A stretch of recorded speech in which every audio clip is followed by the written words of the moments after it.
Les Trois Mousquetaires, Alexandre Dumas. Chapitre 1er. Les trois présents de Monsieur d'Artagnan père. Le premier lundi du mois d'avril 1625, le bourg de Meung, où naquit l'auteur du roman de la Rose, semblait être dans une révolution aussi entière que si les Huguenots en fussent venus faire une seconde Rochelle.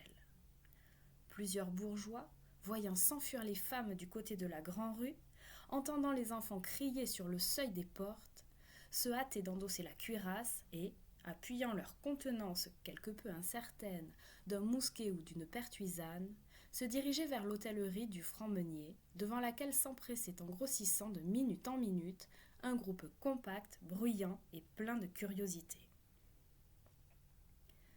En ces temps-là, les paniques étaient fréquentes, et peu de jours se passaient sans qu'une ville ou l'autre enregistrât sur ses archives quelque événement de ce genre. Il y avait les seigneurs qui guerroyaient entre eux. Il y avait le roi qui faisait la guerre au cardinal. Il y avait l'Espagnol qui faisait la guerre au roi. Puis, outre ces guerres sourdes ou publiques, secrètes ou patentes, il y avait encore les voleurs, les mendiants, les huguenots, les loups et les laquais qui faisaient la guerre à tout le monde. Les bourgeois s'armaient toujours contre les voleurs, contre les loups, contre les laquais, souvent contre les seigneurs et les huguenots, quelquefois contre le roi, mais jamais contre le cardinal et l'espagnol. Il résulta donc de cette habitude prise que, ce susdit premier lundi du mois d'avril 1625, les bourgeois, entendant du bruit et ne voyant ni le guidon jaune et rouge, ni la livrée du duc de Richelieu, se précipitèrent du côté de l'hôtel du Franc-Meunier. Arrivé là, chacun put voir et reconnaître la cause de cette rumeur. Un jeune homme. Traçons son portrait d'un seul trait de plume. Figurez-vous Don Quichotte à 18 ans, Don Quichotte décorcelé, sans haubert et sans cuissard. Don Quichotte revêtu d'un pourpoint de laine dont la couleur bleue s'était transformée en une nuance insaisissable de lis de vin et d'azur céleste. Visage long et brun. Les pommettes des joues saillantes, signe d'astuce. Les muscles maxillaires énormément développés, indice infaillible auquel on reconnaît le Gascon, même sans béret. Et notre jeune homme portait un béret orné d'une espèce de plume. L'œil ouvert et intelligent, le nez crochu, mais finement dessiné. Trop grand pour un adolescent, trop petit pour un homme fait. Et qu'un œil peu exercé eût pris pour un fils de fermier en voyage, sans sa longue épée qui, pendue à un baudrier de peau, battait les mollets de son propriétaire quand il était à pied, et le poil hérissé de sa monture quand il était à cheval. Car notre jeune homme avait une monture, et cette monture était même si remarquable qu'elle fut remarquée. C'était un bidet du Béarn, âgé de 12 ou 14 ans, jaune de robe, sans crin à la queue, mais non pas sans javard aux jambes, et qui, tout en marchant la tête plus bas que les genoux, ce qui rendait inutile l'application de la martingale, faisait encore également ses 8 lieues par jour. Malheureusement, les qualités de ce cheval étaient si bien cachées sous son poil étrange et son allure incongrue, que dans un temps où tout le monde se connaissait en chevaux, l'apparition du susdit bidet à Meung, où il était entré il y avait un quart d'heure à peu près de la porte de Beaugency, produisit une sensation dont la défaveur rejaillit jusqu'à son cavalier. Et cette sensation avait été d'autant plus pénible au jeune d'Artagnan, ainsi s'appelait le Don Quichotte de cette autre Rocinante, qu'il ne se cachait pas le côté ridicule que lui donnait, si bon cavalier qu'il fût, une pareille monture. Aussi avait-il fort soupiré en acceptant le don que lui avait fait M. d'Artagnan père. Il n'ignorait pas qu'une pareille bête valait au moins 20 livres. Il est vrai que les paroles dont le présent avait été accompagné n'avaient pas de prix. « Mon fils !» avait dit le gentilhomme gascon, dans ce pur patois de Béarn dont Henri IV n'avait jamais pu parvenir à se défaire. « Mon fils, ce cheval est né dans la maison de votre père, et il y a tantôt 13 ans, et il y est resté depuis ce temps-là ce qui doit vous porter à l'aimer. Ne le vendez jamais. Laissez-le mourir tranquillement et honorablement de vieillesse. Et si vous faites campagne avec lui, ménagez-le comme vous ménageriez un vieux serviteur. À la cour, continua M. d'Artagnan père, si toutefois vous avez l'honneur d'y aller, honneur auquel, du reste, votre vieille noblesse vous donne des droits, soutenez dignement votre nom de gentilhomme, qui a été porté par vos ancêtres depuis plus de 500 ans. Pour vous et pour les vôtres, par les vôtres, j'entends, vos parents et vos amis, ne supportez jamais rien que de monsieur le cardinal et du roi. Car par son courage, entendez-vous bien, par son courage seul, qu'un gentilhomme fait son chemin aujourd'hui. Quiconque tremble une seconde laisse peut-être échapper l'appât que pendant cette seconde, justement, la fortune lui tendait. Vous êtes jeune, vous devez être brave par 2 raisons. La première, c'est que vous êtes gascon. Et la seconde, c'est que vous êtes mon fils. Ne craignez pas les occasions et cherchez les aventures. Je vous ai fait apprendre à manier l'épée. Vous avez un jarret de fer, un poignet d'acier.